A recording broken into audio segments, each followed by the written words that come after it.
libera algunos diferentes transmisores, como ser dopamina, la norepinefrina, la histamina, acetilcolina y, y glutamato. ¿Está? Entonces, vamos a ponernos en, en contacto y vamos a empezar a entrar en tema. ¿Está? Por eso, señores, prendan la lamparita. Lo primero que tenemos que definir es lo que se llama conciencia. Conciencia es el pleno conocimiento de sí mismo y del medio que lo rodea. Y está dado por lo que se llama el contenido. Es decir, tiene lo que se llama el contenido, que son las funciones mentales superiores. Ustedes ahora están en plena conciencia porque me están escuchando a mí, están lúcidos, seguramente deben estar tomando algún matecito. ¿Está? Todo eso va a depender del otro elemento que es la reactividad. Y la reactividad va a estar en orden y adecuadamente funcionando siempre y cuando el sistema reticular ascendente esté en orden. Por eso, todas las lesiones que provoquen algún grado de elemento nocivo hacia el sistema nervioso central va a tener alteración sobre la conciencia. Entonces vamos a ir viendo algunos elementos y las distintas alteraciones de la conciencia. Fíjense, tenemos las alteraciones parciales de la conciencia. ¿Ustedes me quieren ver o está bien así? ¿No? ¿Me están escuchando? Sí, doctor, sí lo escucha. Están viendo, interrúmpanme si hay algún problema en la transmisión. Yo no tengo problema, chicos. ¿Está? Las alteraciones parciales de la conciencia son una de las cosas más frecuentes que uno ve en lo que se llama la obnubilación. Entonces, hay alteraciones de las funciones mentales superiores, principalmente atención y senso-percepción. ¿Cómo nosotros vamos a ver el paciente que está obnubilado? Muchas veces, cuando se acuerdan cuando dimos traumatismo de cráneo, muchas veces uno de los elementos que aparece en la conmoción cerebral es cuando hay un movimiento brusco, un cambio de movimiento y el paciente hace un grado de alteración de movimiento. Ustedes recuerdan que el cerebro está bañado por líquido cefalorraquídeo y está flotando en eso, entonces el movimiento, el cambio de fuerza de inercia hace que haya una alteración de los capilares y eso produce una alteración iónica y puede provocar un grado de obnubilación. Entonces, ¿cómo ustedes van a ver al enfermo obnubilado? Al enfermo obnubilado ustedes le van a ver que puede estar con los ojos cerrados o tiene tendencia al sueño, pero ustedes le hacen una pregunta, le preguntan cómo se llama y el paciente responde perfectamente, le pregunta dónde vive, también puede contestar, está ubicado en tiempo y espacio. Es una de las alteraciones que se ve muy frecuentemente y recuerden que la obnubilación, la alteración parcial de la conciencia que se llama obnubilación, no siempre se ve en los pacientes que tienen una lesión parenquimatosa o estructural del sistema nervioso central. Se pueden ver también en patologías metabólicas que después la vamos a ver. ¿Está? Entonces, la primera alteración de la conciencia es lo que se conoce como obnubilación. La otra alteración parcial de la conciencia es lo que se llama la confusión. ¿Tá? Alteraciones de las funciones mentales superiores, principalmente ideación y asociación de ideas. El paciente está confuso, se despierta, ustedes le hacen un estímulo nociceptivo y el paciente se despierta rápidamente. Pero ¿qué pasa? Ustedes le preguntan, ¿por ahí su nombre? Pues lo tiene bien grabado, él se va a acordar. Pero, por ejemplo, a veces no sabe dónde vive, tiene alterado la idea de tiempo, no sabe en qué año está. Yo siempre le pregunto a quién le votó, en qué año está, dónde vive, de dónde es. Y el paciente, en forma muy confusa, puede contestar, pero lo hace en forma errática. ¿Está? Entonces, eso es lo que se conoce como confusión. Muchas veces también en las patologías metabólicas se suelen ver esta alteración. ¿Está? Entonces, esa es el otro elemento fisiopatológico que se pone en juego para decir que un paciente está confuso. ¿Está? Fíjense, el otro elemento que es la alteración parcial de la conciencia es lo que se llama el delirio. ¿Cómo definimos el delirio? Desconocimiento del mundo exterior, vivencia del interior, como global, y van a predomar las ilusiones y las alucinaciones. Esto nosotros lo vemos muy frecuentemente en la unidad de terapia intensiva. A veces lo tenemos mucho tiempo en la asistencia ventilatoria mecánica bajo sedación y analgesia, y después cuando le empezamos a destetar del respirador o lo ponemos en Winnie, los pacientes, ya sea o secundario a droga o secundario a procesos infecciosos o secundario al proceso estructural que tiene el paciente, comienza con delirio. Y muchas veces comienza, si logra, se empieza a despertar y el paciente logramos estudiarlo, empieza a puede tener ilusiones, puede tener alucinaciones. Y nosotros muchas veces, y esta alteración de la conciencia representa una emergencia médica, porque muchas veces, y nosotros, yo siempre le digo a los médicos,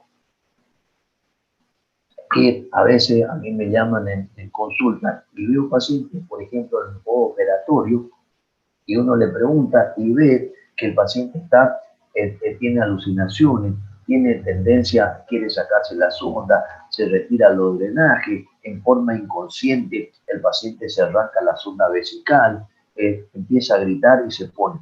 Realmente es todo un tema el delirio ahora en el paciente grave, en el paciente crítico, es un tema de muchas reuniones, de muchos temas de conferencia, porque es difícil hacer el diagnóstico del paciente que está con delirio, pero se ve muy frecuentemente y muchas veces, ¿qué hacemos de mal? Le decimos, no, está excitado nomás, y le decimos a la enfermera, no, anda a hacerle un diazolán o anda a hacerle un diazepam, y lo volvemos a planchar y le entramos en un circuito que le provoca mayor delirio. ¿Está? El otro elemento, ya tratando de profundizar lo que se llama la conciencia, tenemos el estupor. El estupor es una alteración global del contenido de la conciencia, pero tiene con reactividad conservada. Señores, esto es un elemento muy importante en las alteraciones parciales de la conciencia. Todos los pacientes, escuchen bien este concepto, todos los pacientes que tienen alteraciones parciales de la conciencia abren los ojos. Lo que pasa es que si el paciente abre los ojos y nosotros tenemos que hacerle un estímulo nociceptivo muy importante y el paciente abre los ojos, seguramente puede que tenga una respuesta motora anormal, pero si abre los ojos, el paciente generalmente no responde a órdenes simples o a veces lo hace en forma muy lenta. Uno le hace un estímulo nociceptivo pellizcándole, como yo le dije en su momento, la uña o la ceja, o apretándole, haciéndole un estímulo doloroso a nivel del esternón, el paciente trata de localizar. Pero generalmente no responde, a veces lo hace en forma muy parcial. Nosotros en terapia intensiva, cuando tenemos los enfermos, abren por ahí espontáneamente los ojos. Yo siempre, digamos, tengo una lucha campal con mis residentes, porque ellos me dicen, no, doctor, abre los ojos, le hago un estímulo nociceptivo y por ahí abre y por ahí no abre. Pero es una alteración importante de la conciencia, es lo que se conoce como estupor. Entonces tenemos la obnubilación, el delirio, el estupor. Y el otro elemento es lo que nosotros conocemos como coma. Este es el verdadero estado de inconsciencia, donde ahí sí hay una alteración del contenido y de la reactividad. Señores, el paciente que está en coma siempre se mantiene con los ojos cerrados. Después va a haber otro elemento que después lo vamos a charlar un poquito más adelante, que se llama el síndrome de enclaustramiento o el estado vegetativo persistente. Pero el paciente en coma siempre permanece con los ojos cerrados. ¿Está? Fíjense que cuando nosotros analizamos un poquito las alteraciones de la conciencia y bueno, ahí no podemos encontrar que el paciente está con delirio, ese delirio se puede agravar y el paciente entra en coma, ese paciente que está en coma puede ir a la muerte cerebral o si progresa puede ir a un estado vegetativo o progresar a un estado vegetativo persistente. Este estado vegetativo a su vez puede volver a tener conciencia y tener un estado mínimo de conciencia y quedar estuporoso o quedar obnubilado, ¿tá? Y la conciencia también puede ser reversible el estado mínimo de conciencia, puede y se puedan recuperar. Nosotros vemos muy frecuentemente a veces pacientes jóvenes que hacen traumatismo de cráneo grave, que han entrado intubados y se intuban y se ventilan, hace de que a veces nosotros lo pasamos de alta y no los vemos, no tenemos idea de cómo evolucionó el enfermo. Muchas veces, a veces nos vienen, pasan 2 o 3 meses y por ahí vienen a visitarnos con lesiones motoras, pero por ahí nos comentan, yo les pregunto a los residentes, ¿cómo anduvo fulano? Sí, doctor, mire, se fue a su casa. ¿Y cómo está? Y bueno, doctor, está un poco más lúcido, pero esa es la situación. Fíjense, esto era lo que antes le clasificábamos. Esto ya medio que se ha dejado de usar hace un tiempo. ¿Por qué? Porque antes cuando nos manejábamos lo que se llamaba, lo que yo ya le había comentado y que es muy importante, era el escolio de la U, clasificábamos a los comas. Entonces, si ustedes leen la vieja literatura, se van a encontrar con esto. Y ahí decíamos que el paciente estaba en coma grado 1 cuando localizaba estímulos, coma grado 2 de cortica o de cerebra, coma grado 3 de respuesta vegetativa y coma grado 4 que estaba en paro respiratorio. Esto antes, porque claro, antes nos llamaban por teléfono y nos decían, doctor, no había celular, señores, nos llamaban, mire doctor, tenemos un traumatismo de cráneo que está en Mercedes y está en coma grado 2. Entonces yo sabía, si teníamos los mismos conceptos, yo sabía que el paciente estaba decorticado o cerebrado, o si me decía que estaba en coma grado 4, yo sabía que el paciente estaba en paro respiratorio. Esta es la vieja literatura que es importante que ustedes conozcan porque por ahí, y es muy frecuente escuchar médicos que cuando ustedes escuchan por el periodismo lo que a veces dicen, sí, porque lo tenemos a fulano está en coma farmacológico, es porque es un coma inducido, eso es un coma reversible, ¿está? Fíjense, esto no me canso de repetirles, esto es una de las cosas que ustedes tienen que saber perfectamente, los que van a hacer emergencia o lo que no hagan emergencia, pero van a trabajar en una guardia, ya sea en un hospital, en un sanatorio, en una ambulancia, tienen que conocer lo que se llama la escala de Glasgow. Esto ya lo hemos repetido ya varias veces y deben conocer. ¿Está? Y la escala de Glasgow tiene 3 cosas, tiene la respuesta ocular, la respuesta verbal y la respuesta motora. La respuesta ocular le da un puntaje, tiene 4 puntos si hay una respuesta ocular espontánea, si el paciente habla en forma espontánea, si abre a la voz, si abre al dolor o si se permanece cerrado. La respuesta verbal, 5 puntos si es orientado, 4 puntos si tiene frase, 3 palabras incoordinadas. A veces el paciente, uno le dice algo o le hace un estímulo nociceptivo y el paciente emite un sonido, hace un borgoteo, hace algo, siempre hace. O si no tiene ninguna respuesta verbal, tenemos un punto como score de Glasgow. Y lo que sí es importante es la respuesta motora, 6 puntos si obedece, 5 puntos si localiza, 4 puntos si retira, 3 puntos si flexiona, 2 puntos si extiende y si no tiene ninguna respuesta motora, tiene 1 punto. Señores, ¿por qué esto es muy importante conocer esta escala? Porque cuando hemos hablado de traumatismo de cráneo, ustedes se acuerdan de que la clasificación del traumatismo de cráneo estaba dado de acuerdo a la escala de Glasgow. Si tenía un TEC, un Glasgow menor de 8, decíamos que estábamos en presencia de un TEC grave entre 8 y 13. Entre 8 y 13 decíamos que era moderado y de 13 a 15 decíamos que estábamos en presencia de un TEC leve. Entonces, por eso es importante porque si yo sé que ustedes me están llamando por teléfono y me dice, doctor, mire, tengo un paciente con un traumatismo al cráneo que tiene un GLAGO de 5, yo sé que algo le está pasando y que es usted grave, ¿está? Entonces, fíjense, otro gran problema, que esto es nuevo, esto no es tan nuevo porque ya tiene 15 años, no lo usamos con mucha frecuencia, pero ¿qué pasa? Vuelvo atrás, vuelvo atrás. Fíjense, ¿qué pasa? Nosotros muchas veces cuando tenemos un paciente con un traumatismo de cráneo grave, tenemos que intubarlo.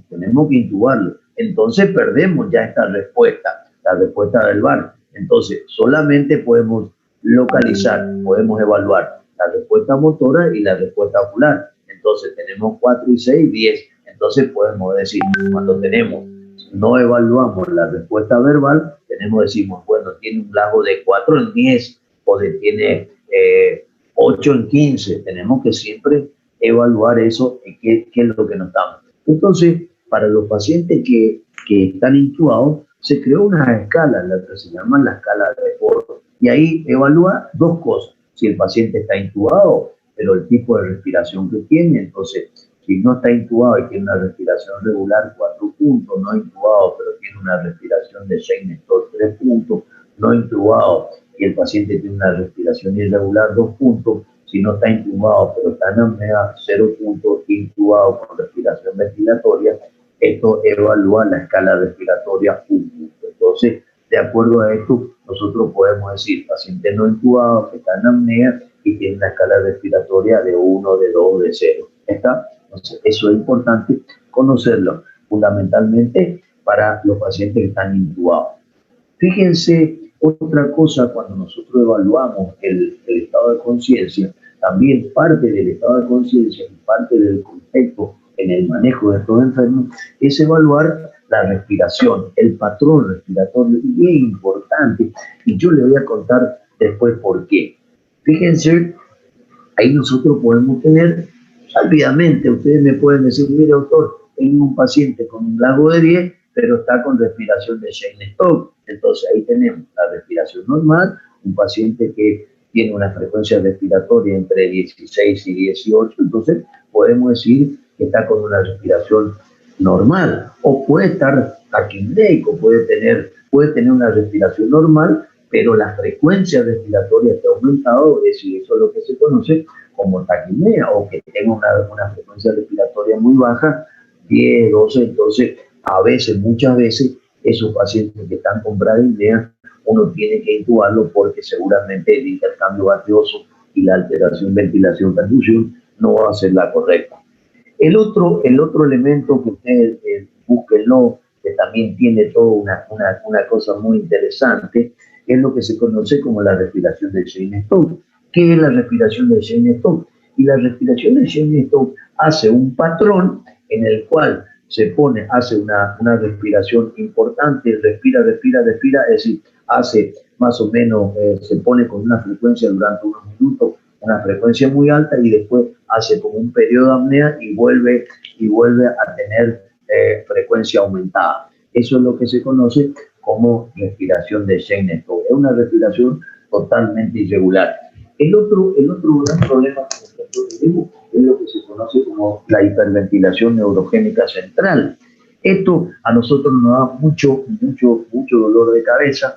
¿Por qué? Porque los pacientes con traumatismo de cráneo o con una lesión neurológica importante, ya sea un TEC, una hemorragia intraparenquimatosa, una lesión tumoral o un aumento de la presión intracraniana por alguna de las causas, hace que el paciente pueda que quede con una hiperventilación neurogénica central, que muchas veces cuando el paciente ingresa a una unidad de emergencia, como el paciente tiene un GLAGO muy bajo, nosotros prácticamente al paciente que tiene un GLAGO menor a 8, ya prácticamente lo intubamos. ¿Y qué pasa? Ese paciente que está intubado puede que tenga una frecuencia altísima, entonces a ese paciente nosotros prácticamente lo tenemos que llevar a la ventilación mecánica, sedarlo y relajarlo para tratar de bajar la presión intracraniana si es que tiene presión intracraniana elevada, y hace de que prácticamente inhibimos esa hiperventilación neurógena central. Pero ¿cuál es el problema que se nos presenta? El problema que se nos presenta es que cuando nosotros tenemos que empezar a hacerle maniobra de Winning o de destete, el paciente comienza a volver a tener la hiperventilación.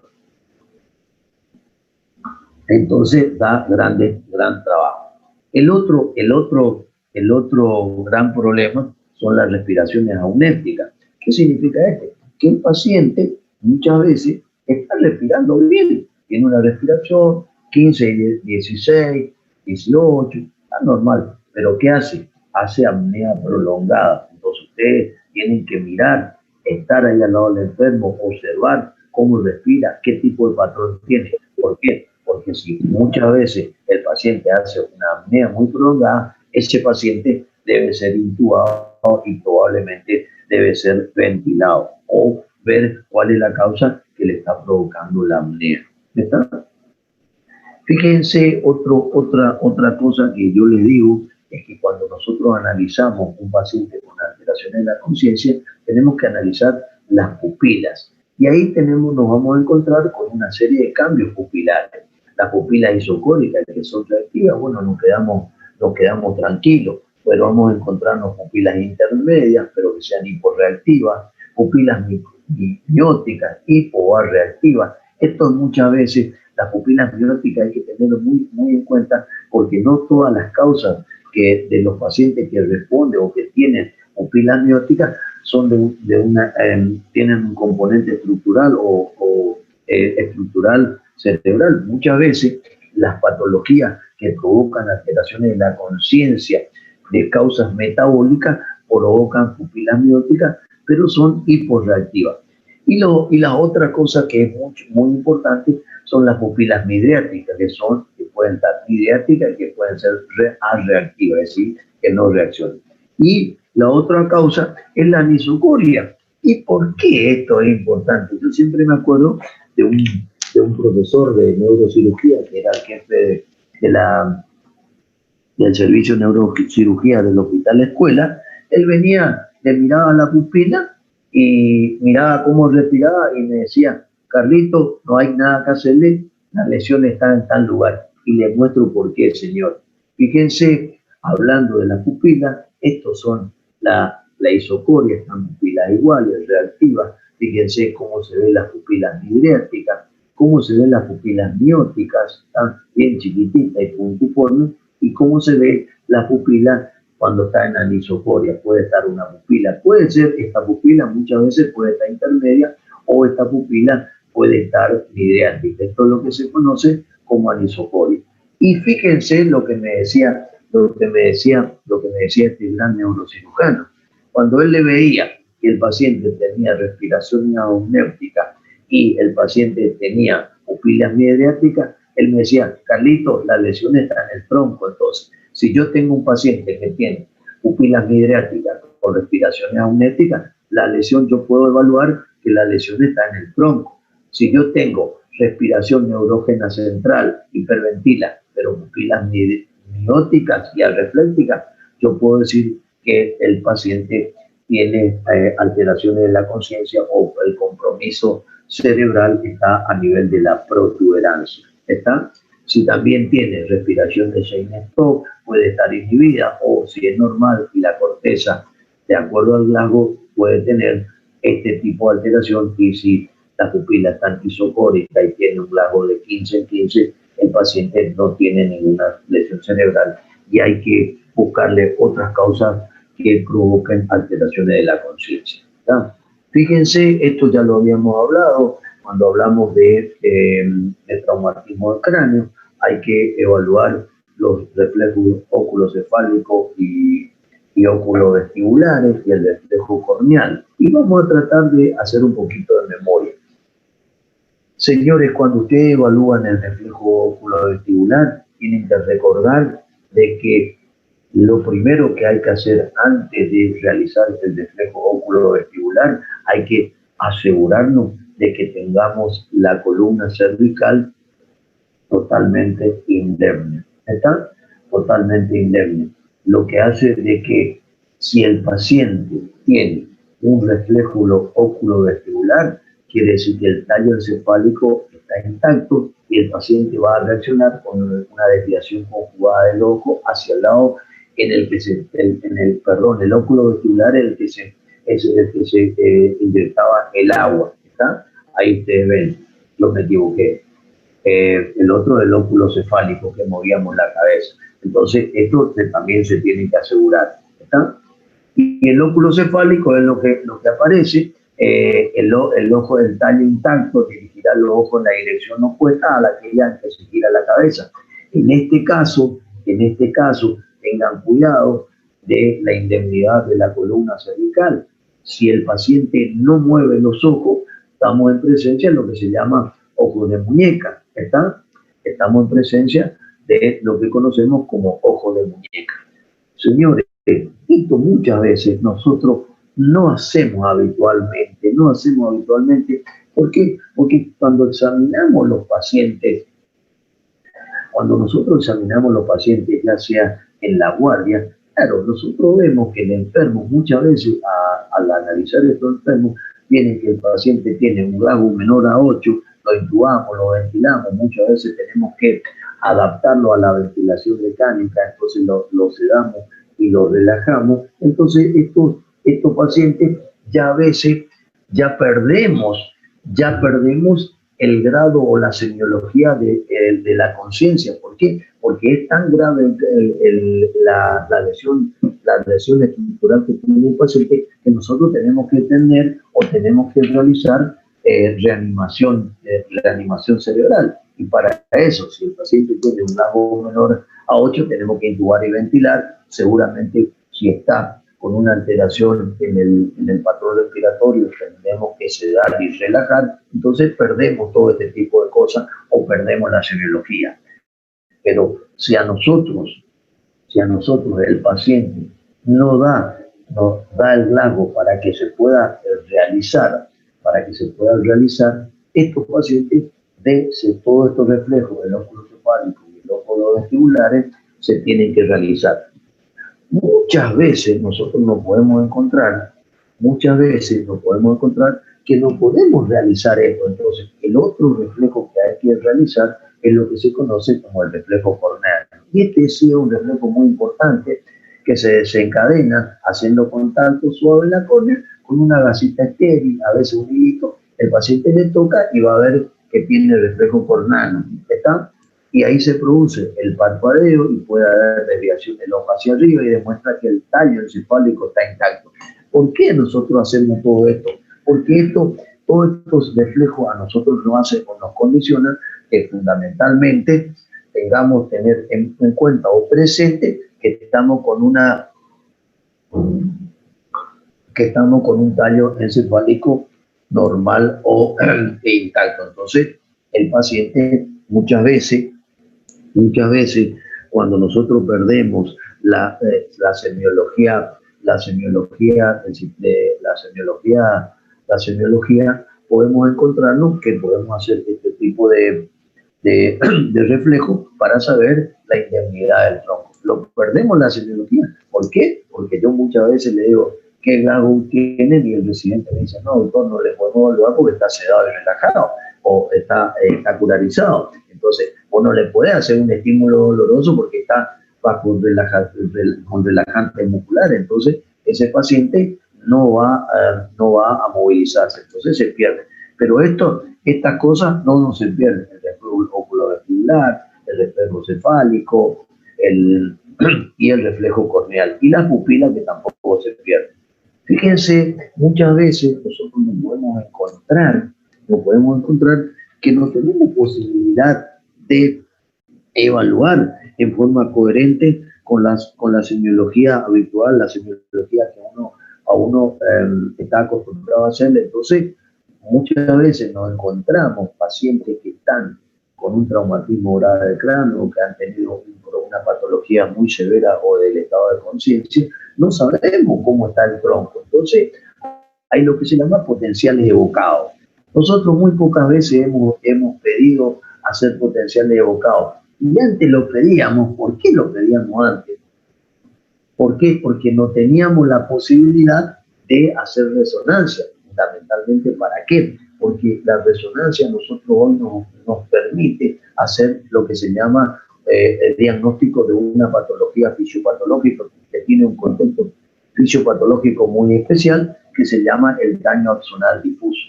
Entonces antes hacíamos potenciales evocados y esto eran para evaluar fundamentalmente si el tronco estaba indemne. Entonces había auditivos o de tronco cerebral donde había presencia o ausencia de onda, tiempo de conducción central, o había somatosensitivos donde evaluaba la indemnidad de los nervios periféricos, tiempo de latencia, amplitud y potencial de acción. Esto realmente es muy de especialista y yo realmente tengo poca experiencia. Hemos hecho en algunas veces, como le dije, cuando no contábamos con resonancia nuclear magnética, fundamentalmente para saber el grado de indemnidad de tronco y saber si estábamos en presencia de daño axonal difuso. Pero ahora, con la resonancia nuclear, nosotros muchas veces vemos que los enfermos se despiertan, quedan con los ojos abiertos, están estuporosos o están osculados, no responden a orden o están encaustrados, pero no sabemos el grado de daño que tienen. Entonces le mandamos a hacer una resonancia y el especialista en imagen nos informa que el paciente tiene un grado de daño axonal difuso. Hay varios grados. Eso es interesante para el que haga alguna vez neurología o neurocirugía. ¿Está? Fíjense cómo también podemos evaluar el grado de alteración de la conciencia. Lo podemos evaluar con electroencefalograma, y esto sí es muy importante. Pues tengan en cuenta que nosotros muchas veces cuando hacemos diagnóstico de muerte cerebral, que ahora es obligatorio, en el caso de que el paciente tenga muerte cerebral, por la famosa ley que salió el año pasado, la ley Justina, tenemos que tener un equipo de ablación porque es obligatorio la donación. Podemos, el paciente, el especialista no puede informar que el paciente tiene un electroencefalograma plano, entonces uno puede hacer pasar el primer electroencefalograma en que nos informan que está plano, se pide entre 2 a 4 horas y hay un segundo electroencefalograma que es plano, uno puede hacer diagnóstico y decir que el paciente está en muerte cerebral.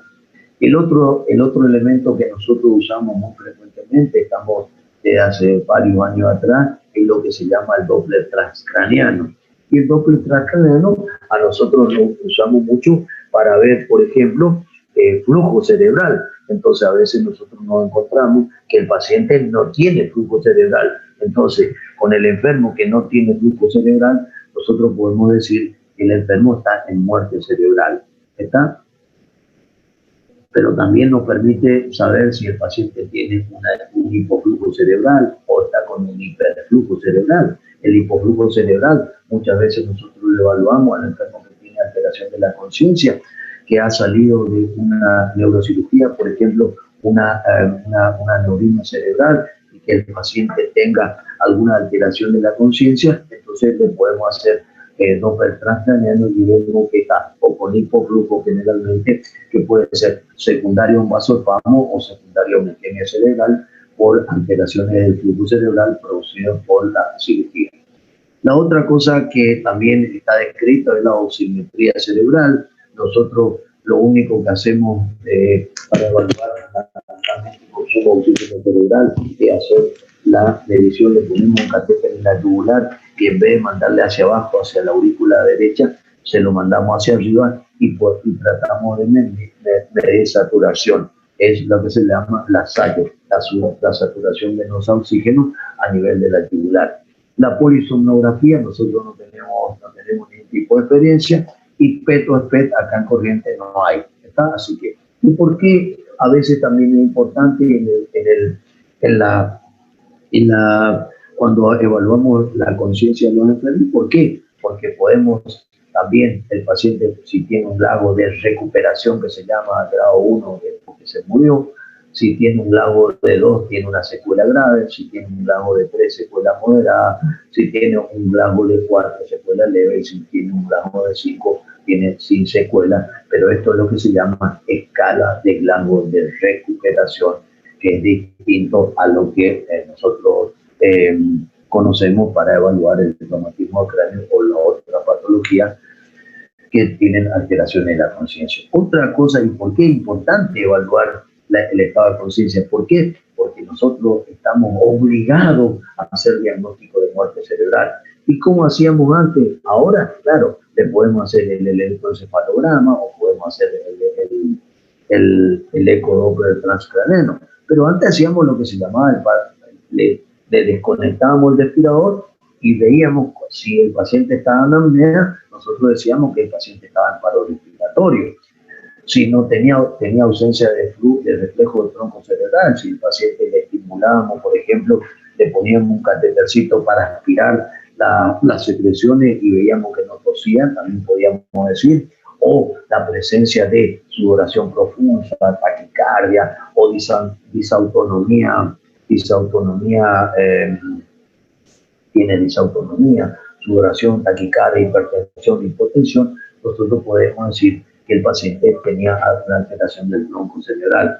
Antes hacíamos lo que se llamaba, cuando no teníamos Doppler transcraniano, hacíamos el test de atropina. ¿Y en qué consistía ese? Le conectábamos el electrocardiograma, le poníamos la derivación de 2 y nos cargábamos con 9 poníamos 3 ampollitas de atropina y le íbamos haciendo cada 3 minutos.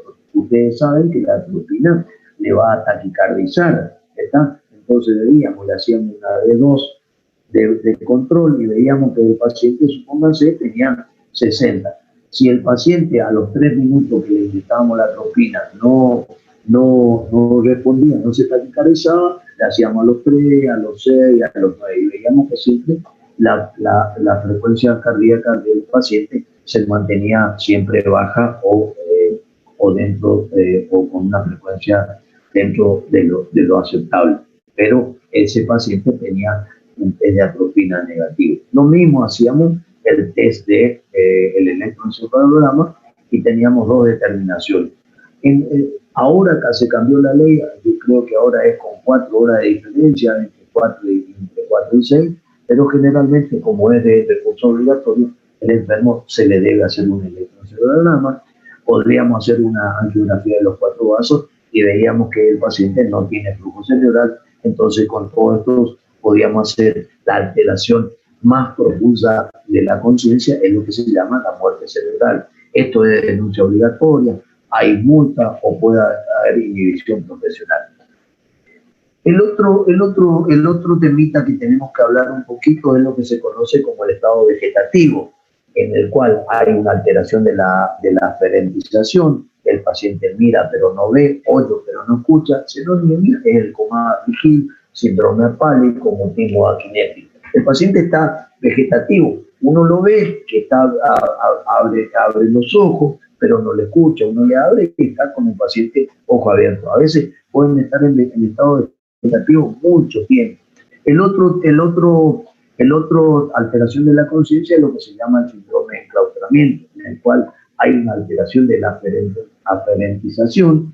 El paciente puede estar lúcido, mira y ve, oye y escucha, pero no tiene cómo responder. A veces nosotros vemos que muchas veces la respuesta que tiene el enfermo solamente lo puede hacer con el parpadeo. Y a veces uno le enseña y uno le puede, el paciente puede entender, y si uno le dice, ¿te duele algo? Si te duele, cerra los ojos, si no te duele, deja abierto. Entonces uno le dice, ¿te duele? Y si cierra los ojos, quiere decir que está escuchando, está oyendo y el paciente está lúcido, pero está enclaustrado. Las secuelas pueden ser moderadas, recuerde de tercero para las actividades básicas, pueden ser secuelas leves, autoválidos, pueden tener un poco motor incompuesto o puede quedarse sin secuela a secuencia. Otro elemento que hay que tener en cuenta, ¿qué es las causas etiológicas que provocan alteraciones de la conciencia? Y eso ahí nosotros tenemos 3 cosas. Lesiones focales infrasupratentoriales, esas son estructurales. Por ejemplo, tenemos el accidente cerebrovascular hemorrágico, el isquémico extenso, hematomas intracraneales, tenemos tumores, abscesos o hidrocefalia. Todas estas causas son causas parenquimatosas o estructurales que van a provocar alteraciones de la conciencia. ¿Está? O las lesiones difusas, como ser meningitis, encefalitis, estatus epiléptico, encefalopatía hipertensiva, lo que yo les dije, el daño zonal difuso, o lesiones secundarias al aumento de la PIC, que no tienen lesiones estructurales, pero aumenta por algún motivo la PIC. ¿Está? Fíjense otras cosas que provocan alteraciones de la conciencia, que después ahora en el trabajo práctico vamos a hablar mucho, vamos a hablar bastante, yo les voy a mostrar unos videos, es la encefalopatía metabólica. Una de las alteraciones, dos alteraciones que producen alteraciones de la conciencia son la hipoglucemia, que debemos hacer diagnóstico, la cetoacidosis diabética, el coma hiperosmolar no cetoacidótico, el síndrome urémico, vemos muy frecuentemente, los pacientes con encefalopatía hepática, los pacientes que están con algunas alteraciones en el medio interno, ya sea hipohipernatremia, hipohipotalcemia, a las alteraciones carenciales, por ejemplo, el síndrome de Wernicke. El otro día me estaba comentando mi hijo, que trabaja en la clínica Olivo, que es traumatólogo ahí, que es impresionante cómo está Maradona. Él está haciendo seguramente una encefalopatía importante, una alteración en la conciencia, por eso lo tiene un recontra dormido. ¿Por qué? Porque está excitado, tiene delirio, entonces lo tiene, seguramente debe estar haciendo alguna encefalopatía carencial, porque me parece que tiene alteraciones, tiene antecedentes de ingesta de alcohol. Las otras causas que provocan alteraciones de la conciencia son las encefalopatías hipóxicas. Y los pacientes que sufren un paro cardiorrespiratorio, los pacientes que tienen una insuficiencia cardíaca congestiva y que tienen hipoflujo cerebral, los pacientes que presentan una insuficiencia respiratoria crónica, por ejemplo, el paciente que se maneja, que es un enfermo bronquial crónico y que está acostumbrado a manejar niveles de dióxido de carbono elevados por alguna causa fisiopatológica, porque le aumentó el broncoespasmo, porque hace una infección sobreagregada, eso hizo de que el intercambio gaseoso y la alteración de respiración-perfusión esté alterada, lo que provoca una alteración o mayor deterioro de la insuficiencia respiratoria y se provoca una encefalopatía hipóxica. ¿Tá? La otra cosa muy frecuente, las alteraciones producidas por las tóxicas, recuerdan el monóxido de carbono, en el caso de las quemaduras, el paciente que inhala humo, el alcohol, la bacteremia, ¿está? De alteraciones físicas. Una cosa importante que ustedes tienen que tener en cuenta cuando tenemos alteraciones de la conciencia y estamos en presencia de un paciente que tiene una alteración importante de la conciencia, como ser un coma, el paciente cuando dijimos que estaba en coma, tenemos que tratar de identificar si estamos en presencia de un coma de tipo estructural o de tipo metabólico. Y van a ver que tiene algunas características clínicas y algunas características fisiopatológicas que nosotros podemos hacer diferencial. ¿Está? El coma estructural tiene un comienzo súbito, es un coma más profundo, es constante o progresivo, generalmente el paciente tiene signos de focalización, puede tener, y es una costumbre que perdimos los médicos, es hacer el fondo de ojo patológico, que puede estar hemorrágico con edema, puede haber una asimetría en la motilidad ocular, ya sea que estemos en presencia de una como es una midriasis, una miosis, tiene una nitrocoria, ¿está? Entonces, tiene asimetrías motoras, generalmente el paciente tiene algún foco motor, ya sea que está focalizado, tiene una hemiplejía, una cuadriplejía, ¿está? Y tiene asimetría del tono muscular, ¿está? En cambio, las alteraciones de la conciencia que responden a una causa metabólica, tóxico-metabólica, el coma o la alteración de la conciencia va a ser más progresivo. Por ejemplo, ustedes le vienen y le consultan, le traen un paciente a la guardia o a la emergencia y que el familiar le dice, sí, doctor, usted sabe que mi papá, mi mamá, mi tío, mi primo es diabético y está así, empezó. Entonces ustedes se van a dar cuenta que cada vez se empieza a alterar la conciencia hasta llegar al coma en forma progresiva. El coma es más superficial, es fluctuante, ustedes no le van a ver siempre con el mismo patrón, no le van a ver siempre con el mismo. Por ahí ustedes lo ven que está más despierto, inclusive si ustedes analizan el GLASGO del enfermo, ustedes ven que el GLASGO puede ser fluctuante, por ahí lo pueden encontrar con un GLASGO de 14 y si la causa o la noxa metabólica persiste, por ahí cae el GLASGO, entonces ustedes le ven que el paciente puede tener a las 2 horas un GLASGO de 8 o inclusive más bajo, ustedes tienen que intubar y ventilar. Generalmente los signos de focalización están ausentes, las pupilas, esto es lo que yo le decía cuando hablamos de pupilas, las pupilas están simétricas, pequeñas, así que eso deben entender. Puede haber mioclonía, puede haber temblores y el tono muscular está normal o disminuido o asimétrico. ¿Qué debemos hacer nosotros cuando tenemos un paciente con alteraciones de la conciencia? Y bueno, lo que tenemos que hacer es lo primero, cuando ya descartamos lo que se le enseñó y lo que se le vive repitiendo, descartar o hacer el ABC, después el D, lo que habíamos hablado en el trabajo práctico, tratar de localizar un mini examen neurológico para ver si tiene un foco y en esa situación hacer un ataque. Muchas veces, y en Estados Unidos hacen esto, ponen, por ejemplo, hacen un glucosado hipertónico para descartar que el paciente no esté hipoglucémico, ponen una ampolla de vitamina B1 para descartar que el paciente con un glucosado hipertónico, muchas veces los pacientes hacen mezcla de alcohol y el paciente entra con un estado de la conciencia por ingesta alcohólica, y ahí puede pasar que con estas cosas el paciente despierta. A eso si despertó, nosotros tenemos que tratar de descargar con un pequeño laboratorio, fundamentalmente ionograma, urea, glucemia, ácido base, calcio y magnesio. Y ahí puede pasar que despierte. Si despierte, y bueno, puede ir a una sala general o a una sala intermedia. ¿Está? Otro elemento que a nosotros nos pasa muy frecuentemente y que ahora se ve con mucha más frecuencia acá en Corrientes, los pacientes que llegan con algún grado de intoxicación por drogadicción. Y ahí algunos pueden llegar con drogadicción por benzodiazepina o con cocaína, que están derivados. Entonces, si el paciente está con benzodiazepina, se dopó con benzodiazepina, nosotros podemos usar flumacenilo y el paciente va a despertar. Si no despierta, entonces deberíamos hacerle una tomografía axial computada. Pero si hay cocaína o otra sustancia, podemos hacer un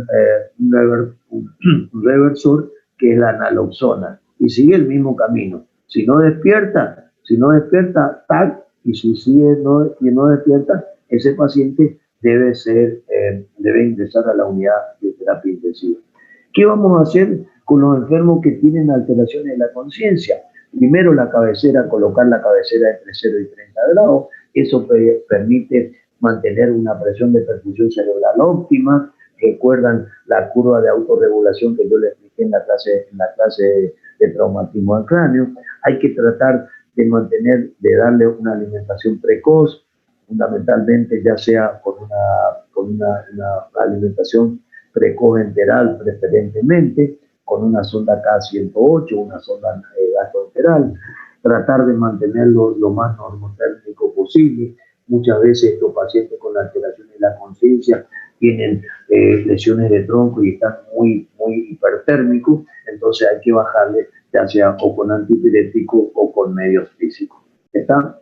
Hay que tratar de mantener un adecuado medio interno, lograr que el paciente tenga un pH mayor a 7,35, una PCO2 mayor a 35, una PO2 mayor a 80, fundamentalmente tratando de que el paciente tenga una saturación mayor a 90. Esto es una de las cosas que yo siempre les insisto y fundamentalmente le insisto mucho a mis residentes, es cómo está el sodio que tiene que tener un sodio por debajo o mayor a 135 y un potasio dentro de límites normales entre 3.5 y 5.5. Tratar de mantener buenos niveles de calcio y buenos niveles de magnesio. Tratar de una de las cosas importantes para tratar que estos pacientes que tienen alteración de la conciencia tienen mucha evidencia de microaspiración. Y claro, uno aparece, el paciente si lo deja en decúbito supino durante mucho tiempo y no mantiene la cabecera a 30 grados o entre 30 y 45 grados, estos enfermos tienen mucha evidencia de microaspiraciones. Y al cuarto o quinto día, los pacientes presentan neumonía microaspirativa, porque se van microaspirando. Ustedes saben que cuando un paciente ingresa a un hospital, cambia totalmente la flora. Entonces, una de las cosas que se hace, una cosa muy sensible, es dejarle higiene oral, higiene bucal con clorexidina.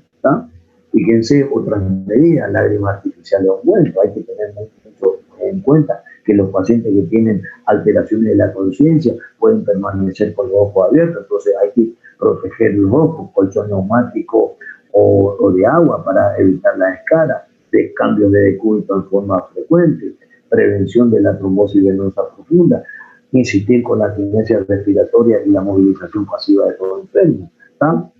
¿Cuándo vamos a ventilar a estos pacientes? Cuando el paciente con la alteración de la conciencia tenga, ya dijimos, un Glasgow menor a 8, cuando tengan una hipoventilación alveolar con una PO menor de 60, o a veces podemos tener un paciente que está estuporoso, pero está hipóxico, está hipoxémico, tiene alteración de la conciencia y tiene una PO2 menor de 60 o una PCO2 mayor a 40, cuando el paciente tiene signos clínicos de hipertensión endocraniana. Entonces, en esos pacientes nosotros tenemos que ventilar al enfermo. Entonces, como también muchas veces, cuando yo les dije que los cambios respiratorios de los pacientes que tienen alteración de la conciencia, al intubar y ventilarlo, siguen manteniendo esa frecuencia respiratoria alta. Entonces, en esa situación, nosotros tenemos que adaptarlo al respiratorio, ya sea con benzodiazepina, lo que más usamos es midazolam, opacio y más algún relajante muscular. ¿Está? ¿Cuándo vamos a medir la presión intracraniana? Nosotros eso lo hacemos porque es realmente importante y es una manera muy importante de evaluar las medidas de reanimación cerebral en un paciente que tenga alteraciones de la conciencia están siendo óptimas. Entonces medimos la presión intracraniana.